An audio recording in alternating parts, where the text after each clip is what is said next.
Bollywood silver screen presenting dog day afternoon.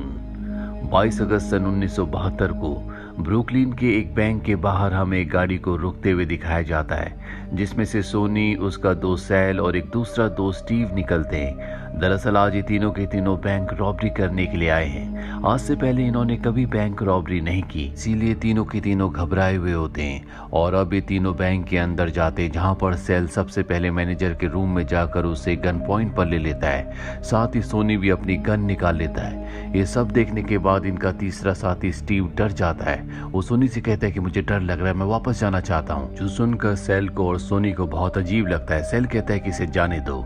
वो जाने से पहले गाड़ी की चाबी और अपनी गन सोनी को दे देता है। और अब यहाँ पर सोनी और सैल बचे हुए हैं। सोनी सबसे कहता है कि हम आपको नुकसान नहीं पहुंचाएंगे, जल्दी हम यहाँ से निकल जाएंगे।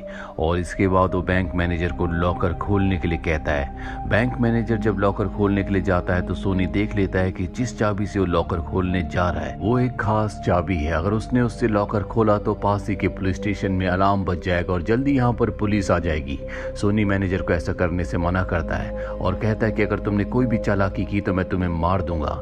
इसके बाद मैनेजर चाबी दूसरी लड़की को देता है, वो लॉकर खोलती है, जिसके बाद सोनी उसे एक बहुत बड़ा बैग देता है और कहता है कि सारे पैसे इसमें डाल दो। पर वो कुछ ही पैसे डालने के बाद रुक जाती है। और यहाँ पर सोनी और सैल को पता चलता है कि बैंक में मात्र $1100 ही है, क्योंकि कुछ ही दिन पहले एक बहुत बड़ी ट्रांजैक्शन हुई थी, जिस वजह से बैंक में अब इतने ही पैसे हैं। सोनी इसके बाद कैश काउंटर पर जाकर कैशियर से कहता है कि सारे पैसे जितने भी तुम्हारे पास है वो भी इस बैग में रख दो। वो सारे पैसे उस बैग में रख देती है। साथ ही वो बैंक में जितने भी ट्रैवलर्स चेक होते हैं उन्हें भी रख लेता है, जिन्हें वो कहीं भी कैश करवा सकता है। वो बैंक का रजिस्टर मंगवाता है, जिससे वो जला देता है। रजिस्टर जलने की वजह से बैंक में धुआं होना शुरू हो जाता है, जो एक जगह से बाहर निकल रहा होता है। वहीं बाहर एक इंश्योरेंस एजेंट होता है जो उस धुएं को देख लेता है और अब वो बैंक की तरफ आता है और बैंक का दरवाजा खोलने के लिए कहता है। सोनी मैनेजर से कहता है कि अगर तुमने कोई भी चालाकी की तो मैं यहाँ पर सबको मार दूंगा। बैंक का मैनेजर उसे कहता है कि मैंने सिगरेट गलती से ट्रैश में फेंक दी थी, जिस वजह से धुआं हो गया। इसके बाद वो आदमी चला जाता है और अब सोनी और उसका साथी दोनों के दोनों यहाँ से निकलना चाहते हैं। पर इससे पहले कि ये बैंक से निकलते, बैंक में कॉल आता है। मैनेजर सोनी को बताता है कि ये कॉल तुम्हारे लिए है। दरअसल मैनेजर भी चाहता था कि जल्द से जल्द यहाँ से निकल जाए, पर अब बैंक में जो कॉल सोनी के लिए आया है ये सार्जेंट का होता है। सार्जेंट सोनी से कहता है कि हमने तुम्हें चारों तरफ से घेर लिया है, अच्छा होगा तुम सरेंडर कर दो। सोनी कहता है कि अगर किसी ने भी अंदर आने की कोशिश की तो बैंक के अंदर जितना भी स्टाफ है सबको मैं एक एक करके मार दूंगा।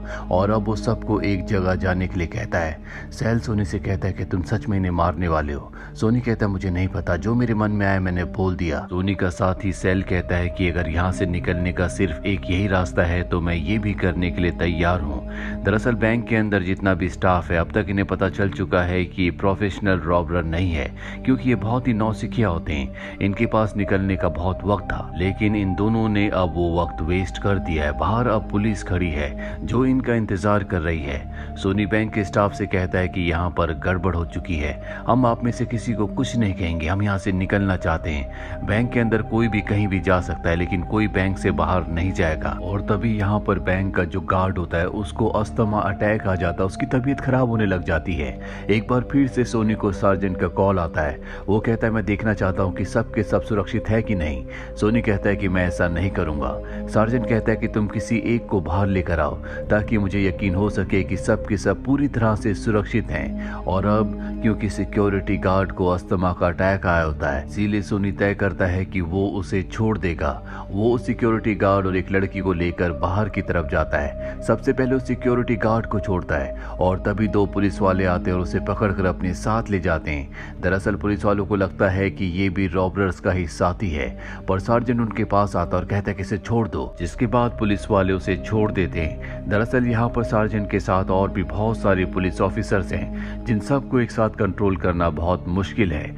और अब जब सोनी देखता है कि पुलिस वालों ने गार्ड को किस तरह से हैंडल किया तो वहां से वापस जाने लगता है। सार्जेंट उसके पास आता और कहता है कि हम दोनों के बीच में जो बात हुई उसके बारे में यहाँ पर बाकी पुलिस ऑफिसर्स को नहीं पता, मैं तुमसे बात करना चाहता हूँ। और अब सोनी रुक जाता है। वो कहता है कि अगर मुझे कुछ भी हुआ तो मेरा जो अंदर साथी है वो किसी को नहीं छोड़ेगा। इसके बाद वो बाहर आ जाता, वो देखता है कि चारों तरफ बहुत सारी पुलिस है, साथ ही यहाँ पर मीडिया है और आसपास के के बहुत सारे लोकल लोग भी। अब सोनी को समझ में आ जाता है कि उसका एनकाउंटर करने के लिए पुलिस ने यहाँ पर पूरी तरह से घेराबंदी कर रखी है। सोनी अब यहाँ पर एटिका एटिका चिल्लाना शुरू कर देता है, जो सुनने के बाद वहाँ पर जितने भी लोग होते हैं वो भी सब सोनी का सपोर्ट करना शुरू कर देते हैं, क्योंकि अभी कुछ वक्त पहले एटिका प्रिजन राइट हुए थे, जिसमें पुलिस वालों ने गुनहगारों को मारने के चलते कई लोगों को मार दिया था, जिसमें बहुत सारे बेगुनाह भी थे। और अब एटिका सुनने के बाद वहाँ का क्राउड सोनी को चीयर करना शुरू कर देता है, यानी कि वो सब के सब सोनी की सपोर्ट में है। मीडिया ये सब कुछ कवर कर रही होती है, इसीलिए सोनी के पेरेंट्स को पता चल जाता है कि सोनी क्या कर रहा है। वहीं अब सार्जेंट, जो लड़की सोनी के साथ होती है, जो कि अब बाहर आ चुकी है, वो उसे कहता है कि अगर तुम बाहर आ चुकी हो तो तुम्हें अंदर जाने की जरूरत नहीं है। वो कहती है मेरे साथ ही, यानी कि मेरे सारे कोलीग्स अंदर है, इसीलिए मुझे जाना होगा। और वो सोनी के साथ अंदर चली जाती है। अंदर आने के बाद एक बार फिर से बैंक का टेलीफोन रिंग होता है और यहाँ सोनी को पता चलता है कि ये टीवी चैनल से आया है, जहाँ पर उसका एक आदमी इंटरव्यू लेना चाहता है। वो सामने देखता है जहाँ पर एक आदमी उसे रिकॉर्ड कर रहा होता है, ये भी उसी टीवी चैनल का है। और अब एंकर उससे पूछता है कि ये सब तुम क्यों कर रहे हो? सोनी कहता है पैसों के लिए। एंकर पूछता है अगर हम तुम्हें जॉब दे, क्या तुम जॉब करना चाहोगी? सोनी कहता है यहाँ पर 8 लोगों की जान खतरे में है और तुम्हें अपनी टीआरपी अपने चैनल की पड़ी है। इसके बाद एंकर फोन कट कर देता है, क्योंकि उसे भी एहसास होता है कहीं ना कहीं वो गलत कर रहे हैं। और अब सोनी अपनी दोस्त सेल से कहता है कि अगर हम FBI से कोई डील करें तो हम यहाँ से निकल सकते हैं। सेल को इस बात का कोई भी आइडिया नहीं था कि वो इतनी बड़ी मुसीबत में फंस जाएंगे। सोनी कहता है कि हम FBI से हेलीकॉप्टर की डिमांड करते हैं, जिसके बाद हम इस देश से बाहर निकल जाएंगे।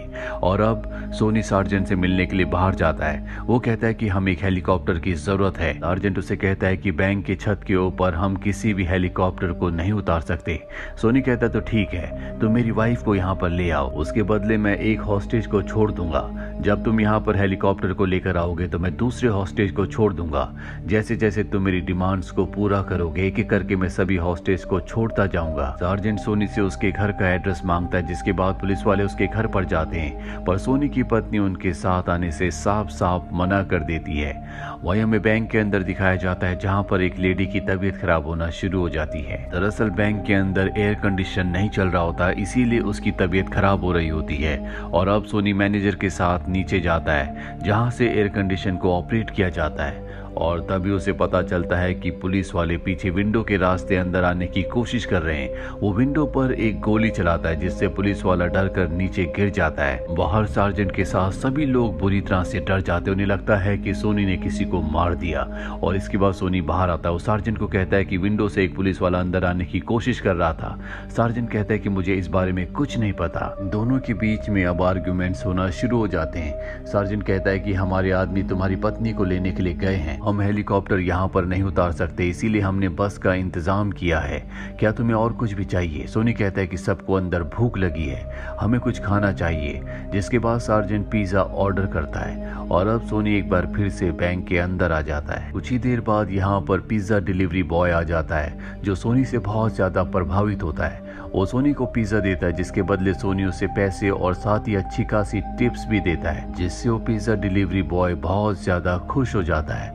सोनी अब बैंक के एम्प्लॉयज के साथ काफी वक्त गुजार चुका है। सबको पता चल चुका है कि वो एक अच्छा इंसान नहीं है, वो कोई प्रोफेशनल रॉबर नहीं है, इसीलिए सब उसके दोस्त बन चुके हैं। वहीं बाहर सोनी की पत्नी आ जाती है, लेकिन गाड़ी से एक लड़की नहीं बल्कि एक लड़का उतरता है, जिसका नाम लियोन होता है। सार्जेंट उसे देखकर हैरान हो जाता है। पुलिस वाले बताते हैं कि ये सोनी की दूसरी पत्नी है, सोनी ने चर्च में इससे लीगली शादी की है। सोनी को बताया जाता है कि लियोन यहाँ पर आ चुका है, जो सुनकर सोनी खुश हो जाता है और बाहर आकर लियोन लियोन चिल्लाना शुरू कर देता है। लियोन की हालत, उसकी तबीयत बहुत ज्यादा खराब होती है। वो भीड़ देखकर बेहोश हो जाता है, जिसके बाद लियोन को अंदर एक कमरे में लाया जाता है। और जब वो होश में आता है तो सार्जेंट उससे पूछता है कि तुम्हें सोनी को रोकना होगा, उसे सब कुछ छोड़ने के लिए कहना होगा, तभी उसकी जान भी बच सकती है। लियोन कहता है कि वो मेरी बात कभी नहीं मानेगा, वो एक गुस्से वाला इंसान है, उसने कई बार मुझे मारा भी है। कई साल पहले जब मैं अपने जेंडर को लेकर बहुत ज्यादा परेशान रहता था तो मैं डॉक्टर के पास गया, जिन्होंने ने मुझे बताया कि मैं बाहर से तो एक लड़का हूँ, लेकिन मेरे अंदर एक लड़की है। जिसके बाद मैं बहुत ज़्यादा परेशान हो गया। इसके बाद सोनी मेरी ज़िंदगी में आए, हम दोनों ने शादी कर ली। मैं अपना जेंडर चेंज करवाना चाहता था, जिस वजह से मैं बहुत परेशान रहता था। और एक दिन पहले जब मैं हॉस्पिटल में था तो सोनी मेरे पास आया और उसने कहा कि अब उसकी परेशानी हमेशा के लिए ख़त्म हो जाएगी और शायद इसीलिए वो बैंक रॉबरी कर रहा है ताकि मैं अपने जेंडर को चेंज करवा सकूं। बैंक के अंदर जितने भी लोग होते हैं सबको ये बात पता चल जाती है क्योंकि न्यूज़ में ये बात आ रही होती है। सोनी सबसे कहता है कि जल्दी हम सब के सब यहाँ से हॉलैंड जाएंगे, जो सुनकर सब के सब लोग खुश हो जाते हैं क्योंकि उन्हें पता है कि सोनी उन्हें नुकसान नहीं पहुंचाएगा। वो कोई प्रोफेशनल क्रिमिनल नहीं है। अब पूरा दिन गुजर जाता और रात हो जाती है। रात को बैंक की लाइट चली जाती है और सोनी बाहर आता है तो वहां पर अब उसे सार्जेंट नहीं बल्कि एक FBI एजेंट मिलता है जिसका नाम शेल्डन होता है। वो कहता है कि मैंने इस पूरे केस की कमांड ले ली है, जल्दी यहाँ पर एक बस तुम्हें लेने के लिए आएगी जो तुम्हें जेट तक ले जाएगी, जिसके बाद तुम जहाँ जाना चाहो जा सकते हो।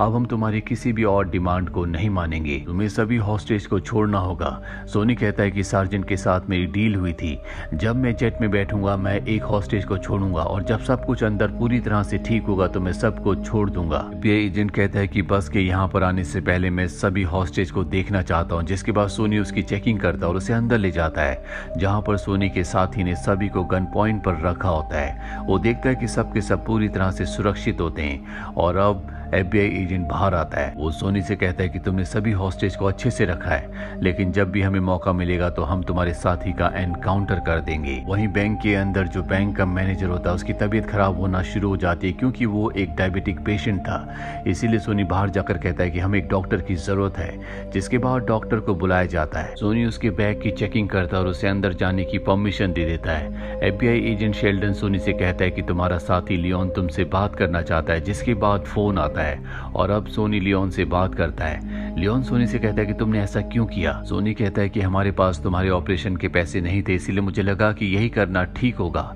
लियोन कहता है मैंने तुम्हें ऐसा करने के लिए नहीं कहा था। सोनी कहता है कि हाँ, लेकिन मैंने अब ऐसा कर दिया है। जल्दी हम इस देश से पूरी तरह से बाहर चले जाएंगे।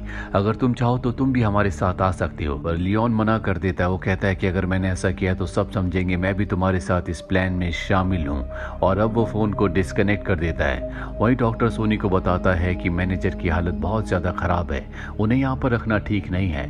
सोनी उन्हें यहाँ से भेजने के लिए मान जाता है, पर मैनेजर खुद मना कर देते हैं और कहते हैं कि मैं यहाँ पर ठीक हूँ।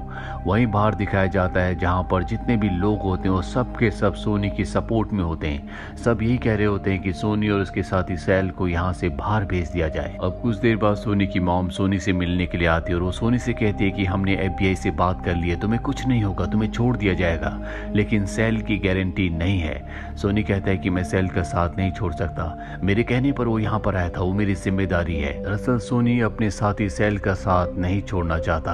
कुछ देर बाद यहाँ पर वो बस भी आ जाती है जिसमें सोनी सभी हॉस्टेज के साथ यहाँ से उस जगह जाएगा जहाँ पर जेट है जिससे वो बाहर देश जा सकता है। यहाँ पर जो FBI एजेंट होता है वो सोनी से कहता है कि इसे मेरा साथी यानी कि हमारा ही एक एजेंट चलाएगा। हालांकि सोनी शुरू में मना कर देता है लेकिन बाद में वो मान जाता है। जिसके बाद बैंक के अंदर जितने भी एम्प्लॉयज होते हैं जो कि हॉस्टेज हैं वो सब के सब बाहर आते हैं। सैल उनके बीचों बीच होता है ताकि कोई भी इनके ऊपर हमला ना कर सके। ये सब के सब उस बस में बैठकर एयरपोर्ट तक पहुंच जाते हैं। जिसके बाद एजेंट शेल्डन कहता है कि वादे के मुताबिक अब तुम्हें एक हॉस्टेज को छोड़ना होगा। सोनी एक हॉस्टेज को छोड़ देती है जो जाने से पहले कहती है कि मैं ईश्वर से प्रार्थना करती हूँ कि तुम सही सलामत अपने साथी के साथ इस देश से बाहर निकल जाओ। वो सोनी को अपना नेकलेस भी देती है। जिसके बाद उसे यहाँ से ले जाते हैं। वहीं वो एजेंट जो ड्राइविंग सीट में होता है जो सबको यहाँ तक लेकर आया है वो सैल से कहता है कि तुम अपनी गन मेरे सर के ऊपर से हटा लो क्योंकि झटका लगने से गलती से गन चल सकती है, मेरी मृत्यु हो सकती है। सैल ऐसे ही करता है और ठीक उसी वक्त एजेंट शेल्डन जो कि गाड़ी के बाहर होता है वो दूसरे एजेंट को जो गाड़ी चला रहा था उसे इशारा करता है। वो सोनी की गन पकड़ लेता है और गाड़ी चलाने वाला एजेंट अपनी गन निकालकर सैल को मार देता है। सैल की मृत्यु हो चुकी है, साथ ही सोनी को पकड़ लिया गया है। FBI एजेंट सोनी से कहता है कि चाहो तो तुम अपने लिए वकील कर सकते हो लेकिन इसका कोई फायदा नहीं होगा क्योंकि सारे सबूत तुम्हारे खिलाफ है। सोनी के मन में सिर्फ पछतावा होता है क्योंकि उसका साथी सेल मारा गया। इसके बाद सोनी को 20 सालों की सजा होती है। साथ ही उसकी पत्नी लियोन, जो कि एक लड़का था, वो एक लड़की बनकर अब न्यूयॉर्क में रहती है। उसकी जो पहली पत्नी एनजी होती है, जिससे उसके बच्चे भी होते हैं, उनका खर्चा चलाने के लिए, उनकी देखभाल करने के लिए जो वेलफेयर सोसाइटीज होती हैं, वो उन्हें मदद करती है। सोनी के मन में, दिमाग में और दिल में एक पछतावा रह जाता है। और इसी के साथ ये फिल्म, ये कहानी जो कि सच्ची घटना पर आधारित है, यहीं पर खत्म हो जाती है। उम्मीद करते हैं कि ये कहानी आपको पसंद आई होगी।